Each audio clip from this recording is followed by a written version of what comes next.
Assalamualaikum warahmatullahi wabarakatuh. Selamat siang kepada Bapak, Ibu, Mas, dan Mbak. Selamat datang pada acara Lokakarya Desain Produk Kemasan dan Teknik Pengambilan Foto Produk yang Tepat. Sebelumnya di sini izinkan saya memperkenalkan diri.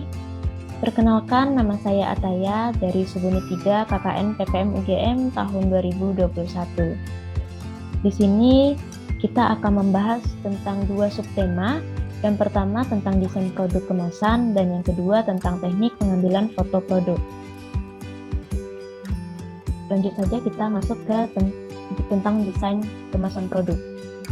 Nah, mungkin di sini Bapak Ibu sudah sering melihat sekarang banyaknya berbagai jenis macam kemasan produk, mulai dari berbagai bentuk yang beraneka, dari yang kotak, prisma, tabung, dan juga bervariasi dalam hal material bahannya. Nah, kenapa demikian? Hal itu dikarenakan para produsen berusaha untuk meningkatkan daya tarik dan juga daya saing produknya. Ada sebuah quotes yang mengatakan, "Don't judge book by its cover," yang jika diartikan, jangan menilai sesuatu dari tampilan luarannya.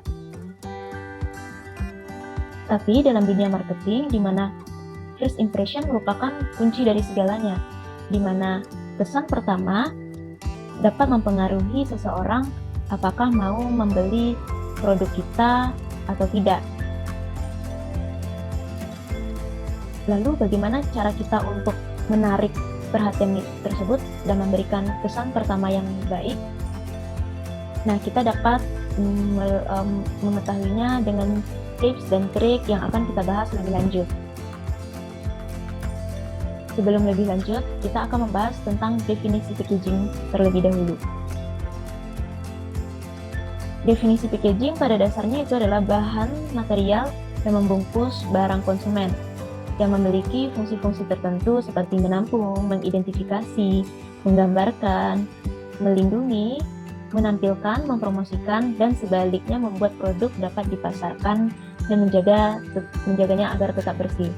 Jadi, packaging ini selain berfungsi untuk melindungi produk, tapi juga berfungsi untuk menampilkan nilai estetika dari produk tersebut atau menampilkan nilai visual dari produk tersebut. Selanjutnya, kenapa packaging itu penting? Yang pertama berkaitan dengan keamanan, di mana di sini kemasan produk berfungsi untuk melindungi kualitas produk agar terhindar dari kerusakan akibat cuaca atau cahaya matahari atau hal-hal yang tidak diinginkan lainnya. Yang kedua sebagai ciri khas atau identitas, di mana produk yang Bapak Ibu jual harus menampilkan identitas dari produk Bapak Ibu. Misalnya dengan hanya sekilas orang bisa mengetahui bahwa Bapak Ibu menjual produk baju atau Bapak Ibu menjual produk makanan atau hal lain sebagainya. Yang ketiga yaitu menarik pembeli, di mana seperti yang sudah disinggung tadi berkaitan dengan first impression orang ketika melihat produk Bapak Ibu. Sehingga diharapkan nantinya kemasan Bapak Ibu dapat menarik perhatian pembeli untuk menggunakan produk Bapak Ibu. Ada beberapa unsur yang mendasari desain kemasan, tapi di sini kita hanya membahas yang sekiranya mudah untuk kita pahami, yaitu yang pertama warna, yang kedua itu ada font, di mana warna dan font ini mempengaruhi psikologis dari orang yang melihatnya. Yang ketiga itu adalah merek dan brand yang berkaitan dengan logo atau tampilan dari judul produk Bapak Ibu. Yang keempat itu adalah ukuran, apakah Bapak Ibu menjualnya dalam ukuran yang besar atau ukuran yang kecil, lalu desain kemasannya sebaiknya seperti apa. Selanjutnya itu adalah ilustrasi berkaitan dengan foto dari produk Bapak Ibu. Selanjutnya itu ada bentuk desain, seperti yang sudah saya singgung tadi, ada yang berbentuk kotak, ada yang berbentuk prisma, tabung, dan lain sebagainya. Selanjutnya itu ada ergonomis yang berkaitan dengan fungsi, keefektifan, dan keefisienan kemasan Bapak Ibu. Yang terakhir itu adalah tren atau gaya, apakah kemasan produk Bapak Ibu mengikuti sesuai dengan perkembangan zaman atau tidak. Berikut ini 10 tips yang membuat desain kemasan produk. Mungkin ada banyak tips yang dapat dilakukan, tapi di sini kita rangkum menjadi 10 yang dapat memudahkan Bapak Ibu dalam membuat desain kemasan. Yang pertama itu adalah riset, yang kedua itu pemilihan fungsi daya tarik, yang ketiga pemilihan material yang digunakan, yang keempat susunan hierarki informasi, yang kelima pemilihan skema warna, yang keenam pemilihan tipografi atau bentuk tulisan, yang ketujuh yaitu adalah USP atau menjual keunikan dari barang Bapak Ibu, yang kedelapan yaitu komposisi unsur-unsur desain kemasan produk, yang kesembilan berkaitan dengan pembatasan, yang 10 berkaitan dengan melibatkan pelanggan dalam proses desain. Nah, yang pertama yaitu adalah riset. Riset ini pada dasarnya bertujuan untuk mengetahui informasi yang dibutuhkan dalam membuat kemasan produk. Di sini riset dapat dilakukan untuk mengetahui informasi yang dibutuhkan dari target pasar, yang kedua untuk mengetahui produk pesaing. Target pasar ini berkaitan dengan usia, jenis kelamin, pekerjaan, dan lain-lain. Dimana misalnya Bapak Ibu ingin menjual produk makanan untuk anak sekolahan, berarti target pasar Bapak Ibu berupa anak SD atau anak SMP, dan kemudian bisa mencari tahu apakah warna yang mereka sukai, apakah kemasan yang menarik untuk mereka, atau apa yang tidak mereka sukai dari kemasan makanan. Yang kedua itu adalah produk pesaing, di mana di sini berfungsi untuk menghindari kesamaan desain, kesamaan warna, atau kesamaan tampilan logo, dan lain sebagainya. Ada 3 metode riset, yaitu yang berkaitan dengan kualitatif dan juga berkaitan dengan kuantitatif. Untuk kuantitatif yaitu berkaitan dengan angket. Di sini Bapak Ibu dapat menyebarkan daftar pertanyaan untuk diisi dengan target pasar. Selanjutnya itu ada kualitatif, yaitu dengan cara wawancara atau interview melalui komunikasi antara 2 orang atau melalui pengamatan atau observasi secara langsung di lapangan. Selanjutnya yang kita bahas tentang daya tarik, di mana ada 2 jenis daya tarik kemasan. Yang pertama itu adalah daya tarik visual atau estetika. Yang kedua itu adalah daya tarik praktis atau fungsional yang berkaitan dengan ergonomis.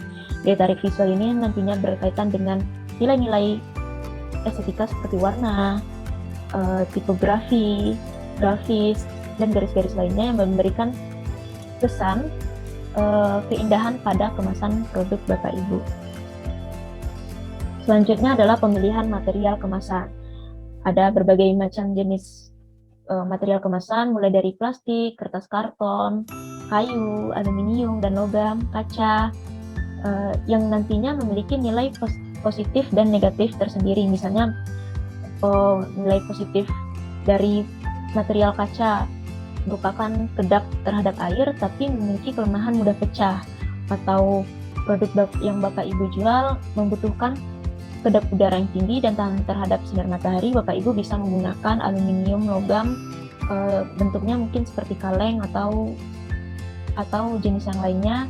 Ada juga plastik yang mudah didapat dan juga ringan, tapi saat sekarang ini plastik juga merupakan bahan yang sekiranya dapat dihindari karena memberikan efek terhadap lingkungan. Bapak Ibu dalam membeli material kemasan juga nantinya disesuaikan dengan produk yang dibuat. Apakah produknya makanan lebih baik menggunakan plastik, atau produk baju lebih baik menggunakan kertas atau karton, dan lain-lain. Selanjutnya adalah hierarki informasi desain. Nah, apa saja yang wajib informasi yang ada dalam produk Bapak Ibu? Yang pertama itu adalah brand atau logo atau merek dagang. biasanya berada pada posisi di atas kemasan produk. Yang kedua itu adalah nama produk. Yang ketiga ada jenis produk. Yang keempat merupakan hal yang penting jika Ibu menjual makanan, itu adalah logo halal. Selanjutnya ada informasi lainnya seperti berat neto, perizinan, penjelasan tentang produk Bapak Ibu, tanggal kadaluarsa juga diperlukan, yaitu barcode, merupakan sistem registrasi komputerisasi batang, gunanya biasanya untuk tracking atau pelacakan. Yang ke-10 ada komposisi, ada kandungan gizi, dan yang terakhir ada alamat dan keterangan produsen. Nah, selanjutnya pemilihan warna.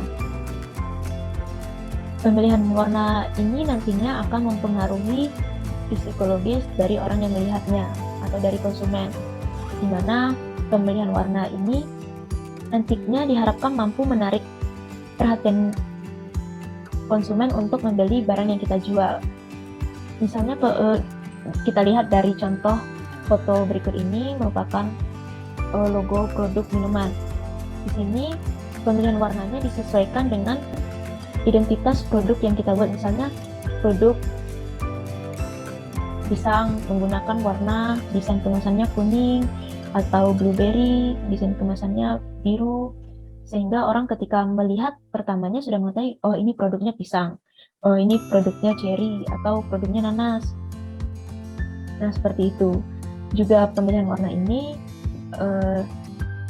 memberikan gambaran terhadap psikologi seorang yang melihatnya, seperti warna merah memberikan kesan semangat, atau warna kuning memberikan kesan keceriaan, atau warna biru memberikan kesan friendly atau sebagainya. Selanjutnya yaitu adalah pemilihan tipografi, hampir sama dengan pemilihan warna, di mana pemilihan tipografi ini juga memberikan dapat menggiring suasana hati konsumen. Yang pertama yang perlu diperhatikan dalam pemilihan tipografi yaitu adalah white space, yaitu jarak antara satu huruf dengan huruf yang lainnya. Hal ini nantinya menentukan tingkat kemudahan dalam membaca tulisan. Jangan sampai jenis huruf atau tulisan yang kita pilih sangat mepet atau sangat renggang, sehingga orang mengalami kesusahan dalam membaca. Yang kedua, psikologi tulisan.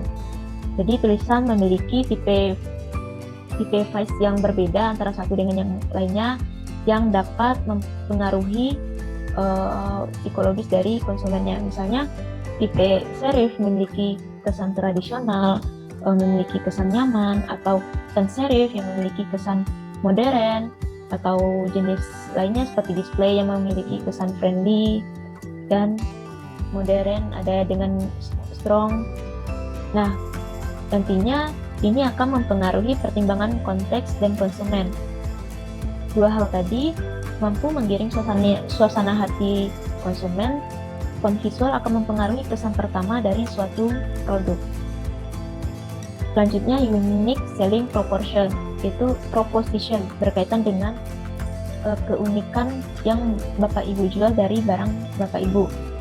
Ada 3 poin di sini, intinya yaitu berkaitan dengan ketahui apa yang sebenarnya konsumen Bapak Ibu inginkan. Apakah konsumen menginginkan produk dengan kualitas yang baik, atau konsumen menginginkan produk Bapak Ibu dapat mudah dibawa atau sebagainya.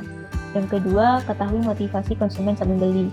Apakah konsumen Bapak Ibu benar-benar membutuhkan atau menginginkan produk Bapak Ibu, atau tertarik karena ada keunikan atau hal-hal lainnya.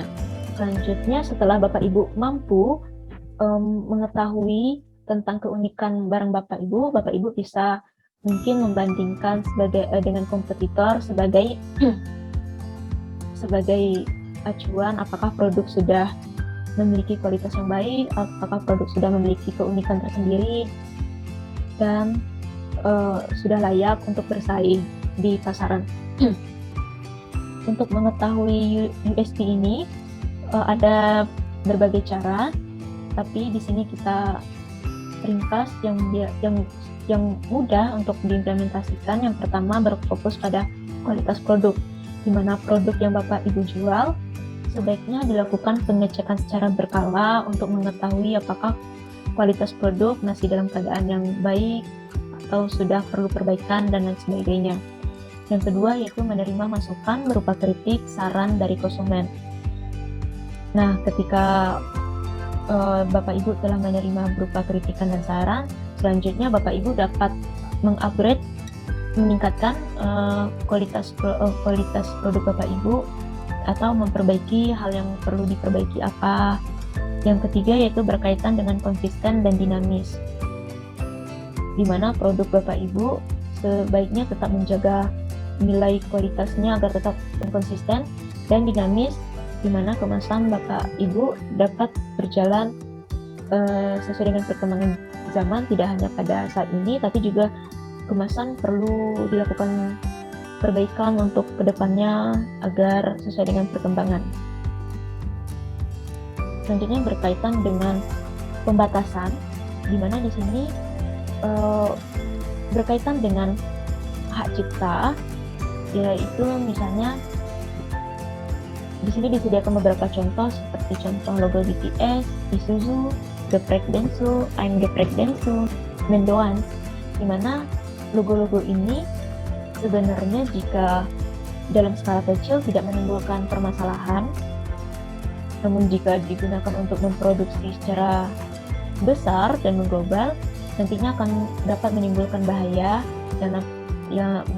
dan juga isu yang mungkin akan mengakibatkan pembayaran kompensasi dan lainnya. Nah, di sini ada contoh logo produk. Sebaiknya Bapak Ibu membuat logo produk yang berbeda dengan produk-produk yang lain karena bertujuan sebagai identitas dari produk Bapak Ibu, dan Bapak Ibu juga bisa memberikan hal-hal yang unik seperti memasukkan unsur-unsur Indonesia seperti pada foto yang pertama yaitu kriuk, atau hal-hal unik lainnya. Nah, di sini ada contoh packaging dari teman kita yaitu Dimas, di mana dia menjual produk kopi. Dari gambar di sini dapat kita lihat bahwa produk yang dari kemasan produknya terlihat simple tapi juga sangat menarik karena tidak sama dengan produk kopi-kopi lainnya. Dan di sini kita juga lihat packaging yang digunakan adalah kertas yang ringan dan juga mudah dibawa.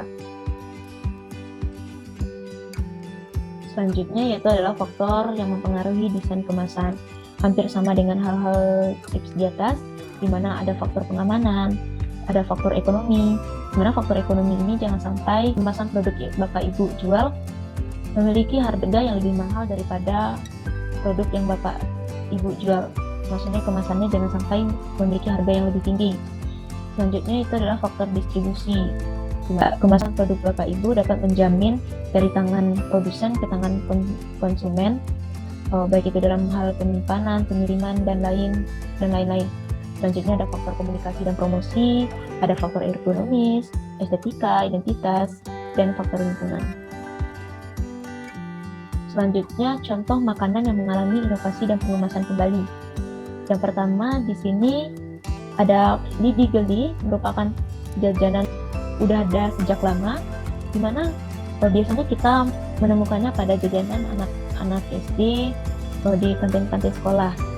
Biasanya pada kantin sekolah dengan harga 100 gram mungkin dijual dengan harga 2.000 atau 3.000, tapi ketika kita upgrade, kita lakukan inovasi dan kita produksi secara besar untuk masyarakat, kita dapat melakukan pengemasan kembali, kemasan dengan yang lebih baik lagi, maka harganya dapat naik menjadi 15.000 per 100 gramnya.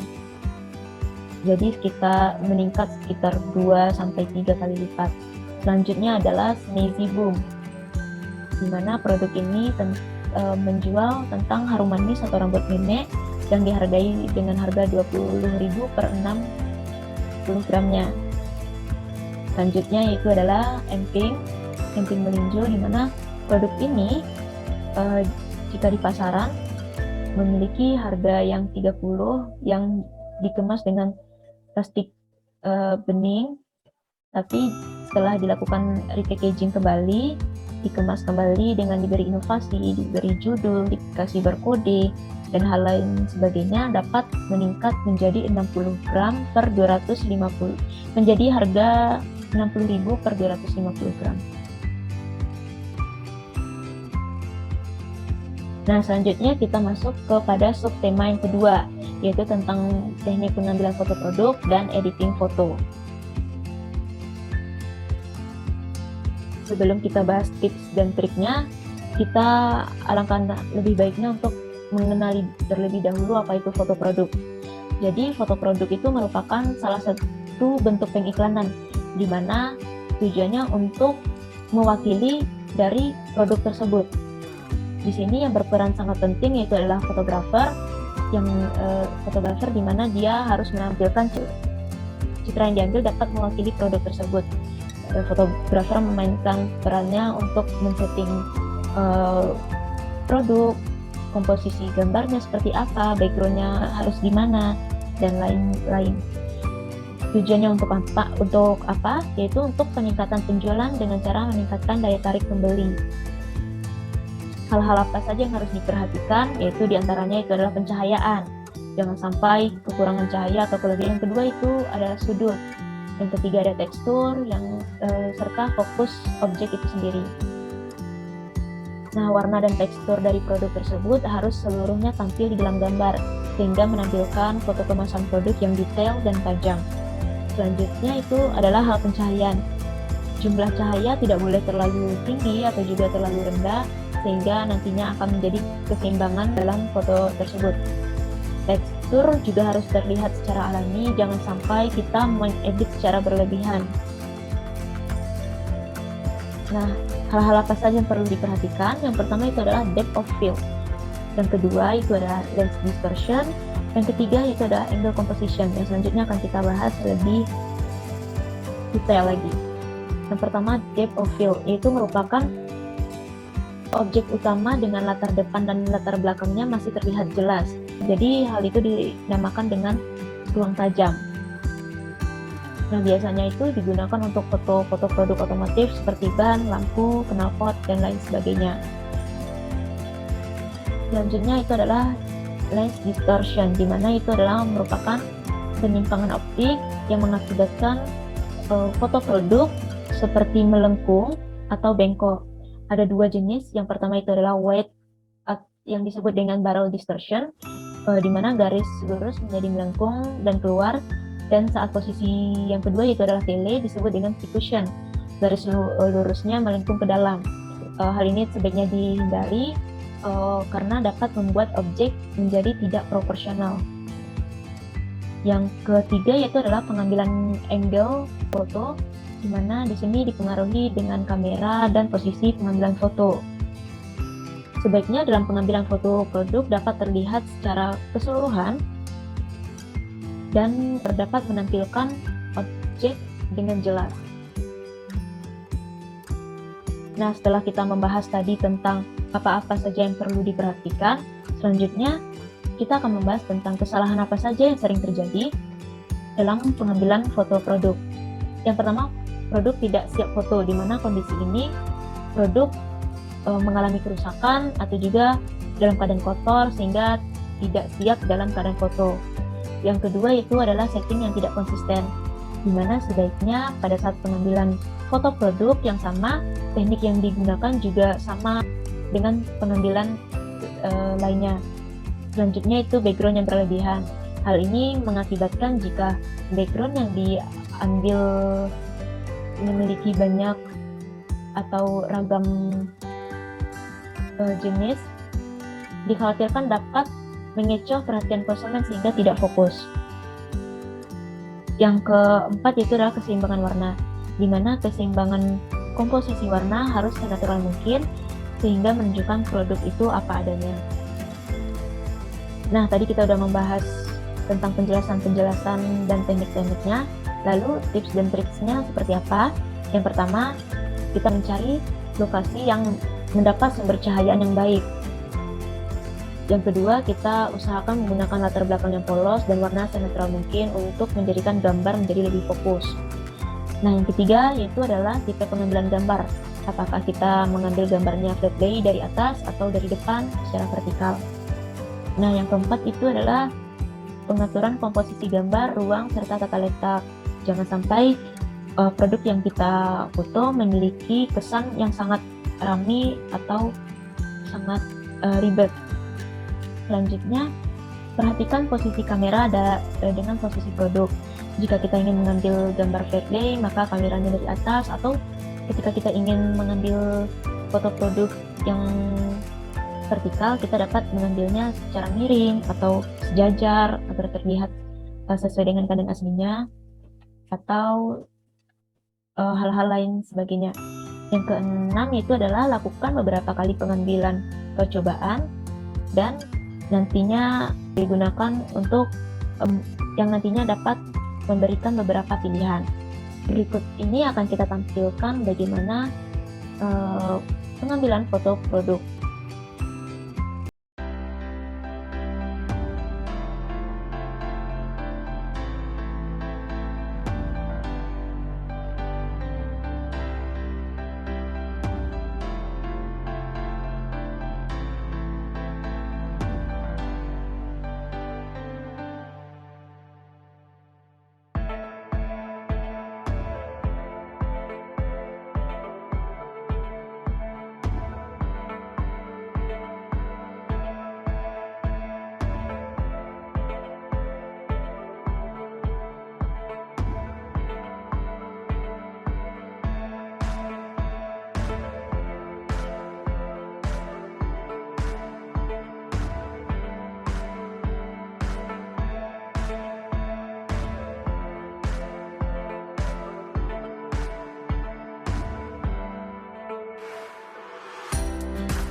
Selanjutnya, editing foto produk. Di sini Bapak Ibu bisa menggunakan aplikasi edit apa saja, editing yang sudah ada pada HP Bapak Ibu itu sendiri. Di sini saya menggunakan aplikasi Lightroom, di mana kita akan mencoba melakukan pengaturan ukuran dengan cara mempangkas. Yang kedua, pengaturan posisi kemiringan gambar, apakah sudah lurus atau belum. Yang ketiga yaitu yang penting adalah pengaturan cahaya dan kontras. Apakah foto sudah dalam keadaan yang jelas, apakah perlu penambahan cahaya atau malah perlu penurunan cahaya. Yang keempat yaitu pengaturan warna, menaruh ciri khas pada foto dengan pengaturan tone dan juga vibrance. Yang kelima itu adalah pengaturan shadow dan highlight yang digunakan untuk pengaturan cahaya pada bagian-bagian tertentu saja. Berikut akan kita tampilkan video tutorial editing foto.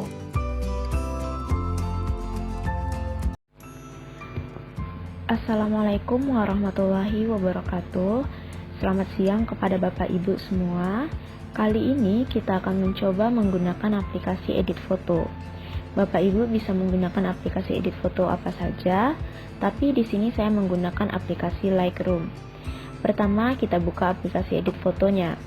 Kita pilih foto apa yang akan kita edit dengan cara mengklik bagian gambar dengan angka tambah pada bagian kanan bawah layar.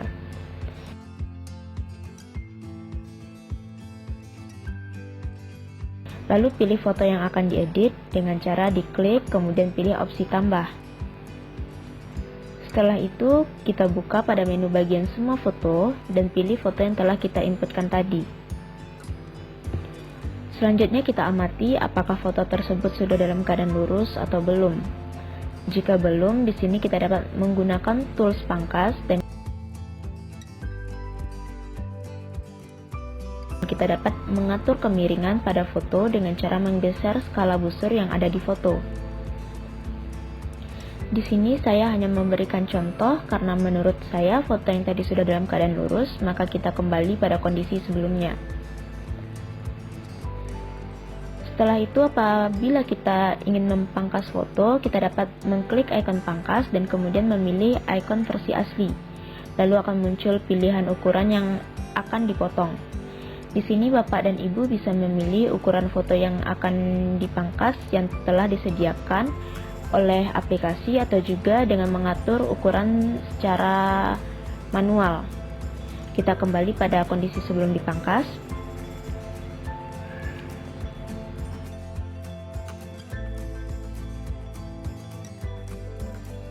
Selanjutnya kita akan masuk pada bagian pencahayaan. Bapak dan Ibu bisa memilih pilihan cahaya pada menu di bagian bawah dan bisa mengatur sesuai dengan yang diinginkan. Bisa menambahkan atau mengurangi pencahayaan, meningkatkan atau mengurangi ketajaman atau kontras, bayangan, dan lain sebagainya. Bapak Ibu juga dapat mencoba pengaturan warna jika warna pada foto kurang mencolok atau kurang sesuai dengan yang aslinya.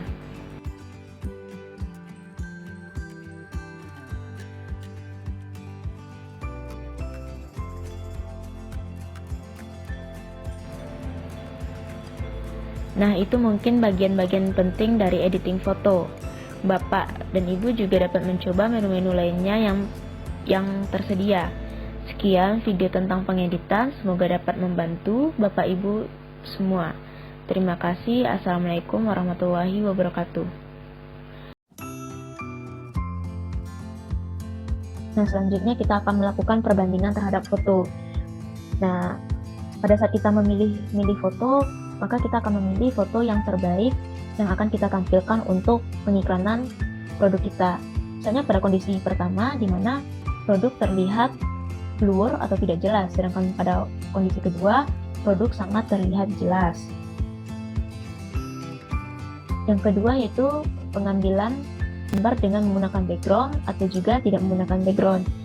Dan juga di sini angle foto di mana yang satu miring dari atas, yang kedua sejajar dengan tampilan depan foto produk. Di sini juga kita perhatikan apakah Bapak Ibu lebih menyukai latar yang polos atau yang ada sedikit pemberian bagian-bagian unsur pendampingnya, tergantung ke selera Bapak dan Ibu. Diusahakan foto yang Bapak Ibu ambil dapat menampilkan muka produk itu sendiri. Selanjutnya yaitu adalah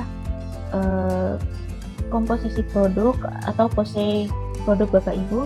Bapak Ibu dapat menyetelnya dengan memiringkan salah satu produknya, atau yang satu berada di depan, yang satu di belakang, atau mensejajarkan kedua-duanya. Kembali lagi kepada selera Bapak Ibu semua. Sekian dari